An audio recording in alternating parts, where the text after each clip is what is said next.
Hai guys, assalamualaikum. Ketemu lagi di Ulas Buku.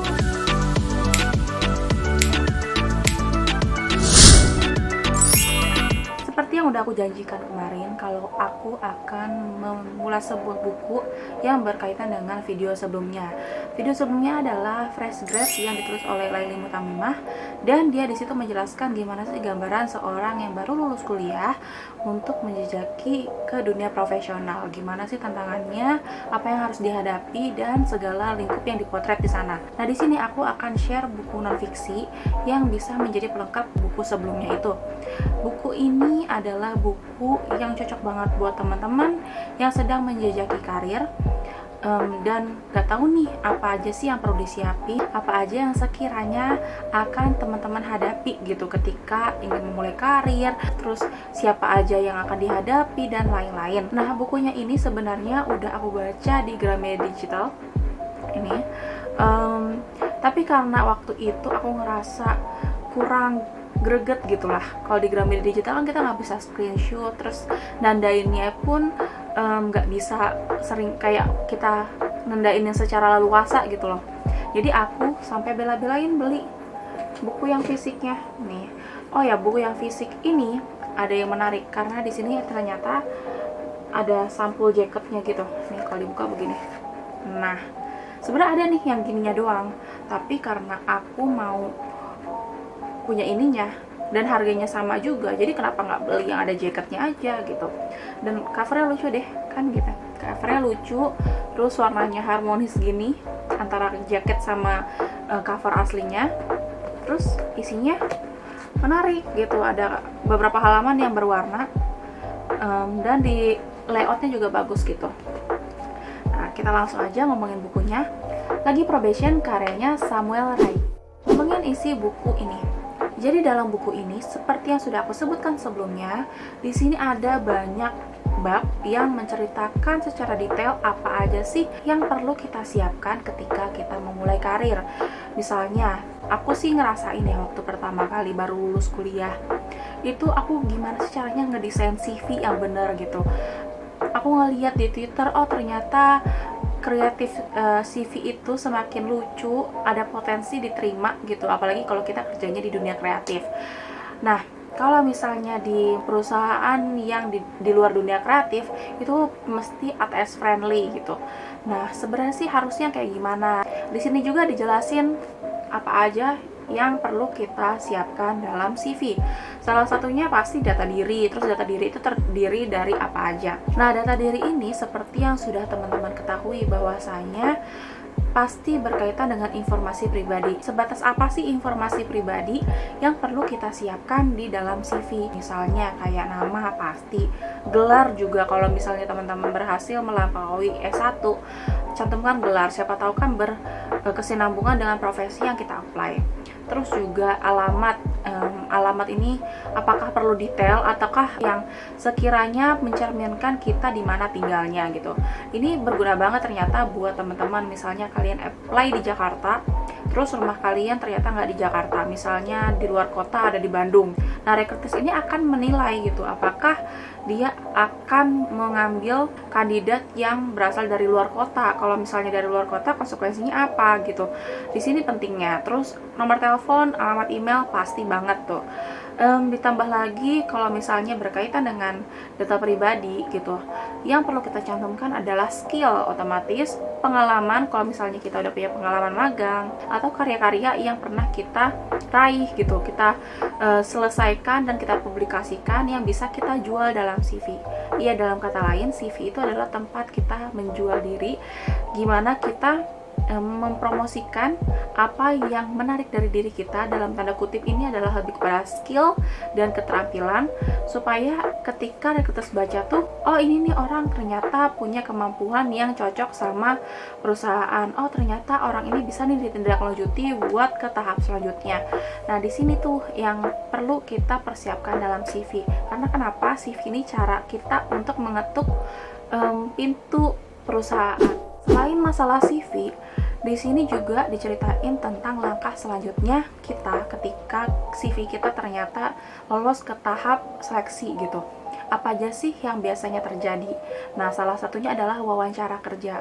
biasanya nih wawancara kerja itu kan sesuatu yang berdebar-debar. Kita tuh harus kayak gimana? Kalau misalnya kita pernah S1 gitu, apakah wawancara kerja itu sama seperti kita sidang skripsi atau sidang jurnal, apa yang berkaitan dengan tugas akhir itu sama atau enggak? Terus biasanya apa sih yang ditanya oleh pewawancara? Nah, di sini ada bab yang menceritakan apa aja kemungkinan-kemungkinan yang ditanya oleh HR ketika kita dipanggil untuk wawancara itu. Misalnya kita diminta untuk menceritakan diri sendiri gitu.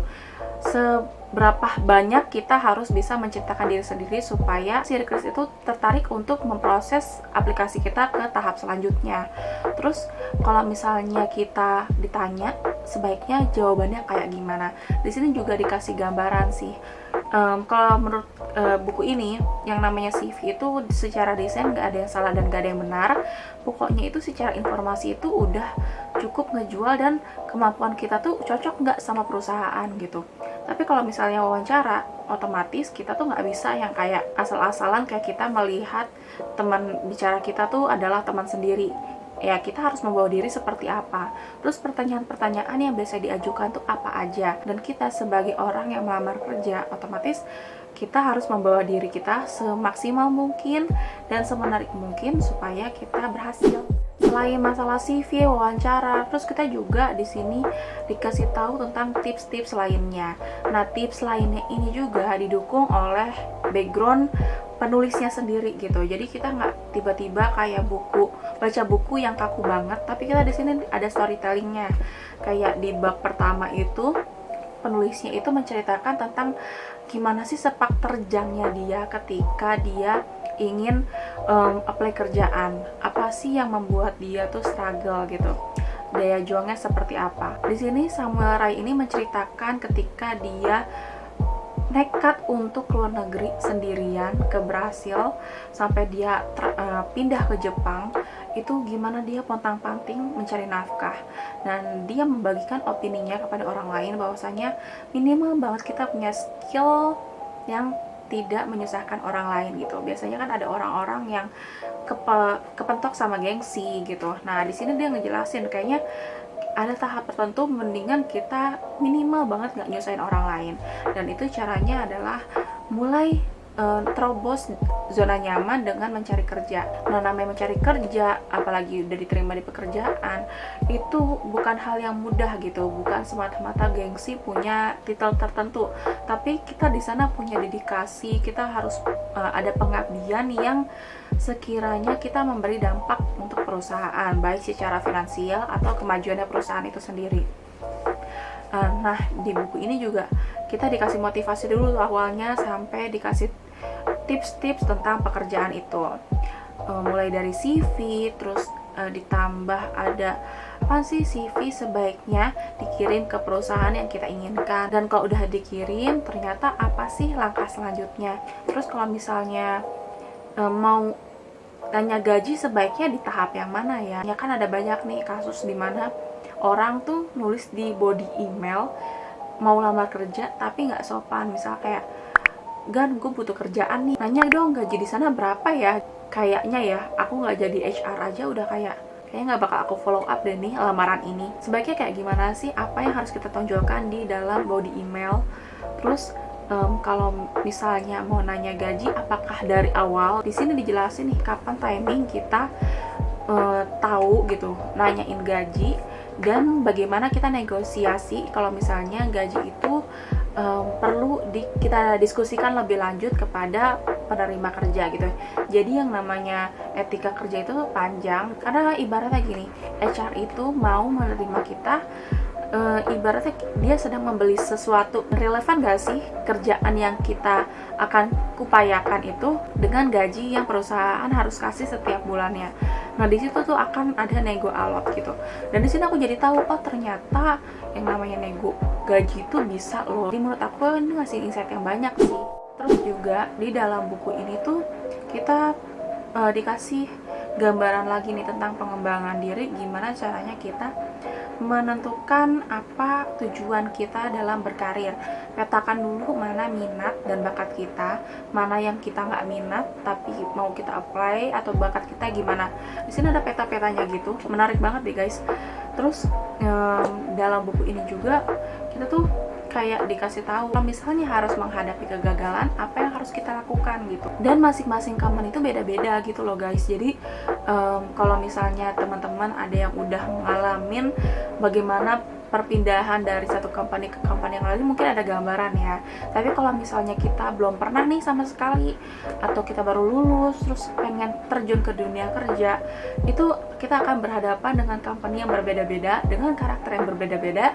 Jadi semakin kita sering nyoba yang namanya wawancara kerja, terus menghadapi kadang-kadang kita gagal gitu, jadi kita gimana caranya supaya nggak baper gitu. Karena ya ini masalah cocok-cocokan aja. Meskipun dari kita kualifikasinya baik, kalau perusahaan emang nggak cocok ya nggak cocok aja. Atau kalau misalnya kitanya ngerasa udah baik, ternyata kualifikasi dari mereka tinggi, kita nggak melampaui, ya anggap aja itu emang yang terbaik buat kita. Karena siapa tahu kalau kita kerja di sana, nanti yang ada kita nggak survive dengan kerjaan kita. Jadi kita ambil yang baik-baik aja ketika kita mengalami kegagalan.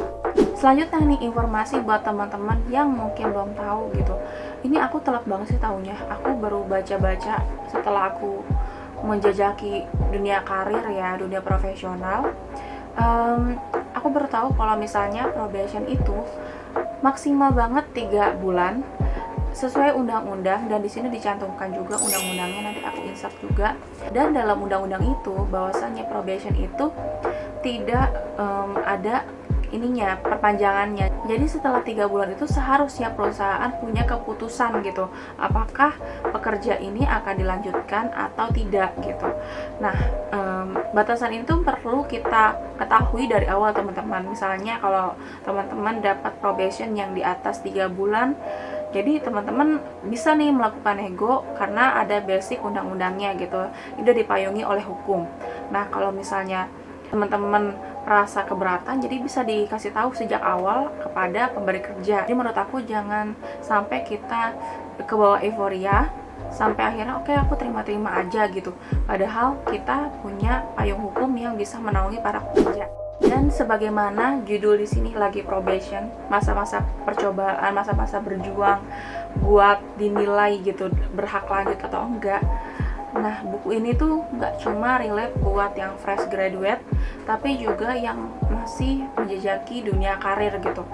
Apalagi kalau misalnya ada di titik dimana kita pergantian tempat kerja gitu, terus kita lagi seleksi-seleksi tentang tempat karir kita yang nanti gitu. Ini bisa banget jadi pegangan supaya kita tahu apa aja sih informasi yang perlu kita telan ketika kita mau masuk kantor yang baru, kita harus adaptasi dengan dunia baru.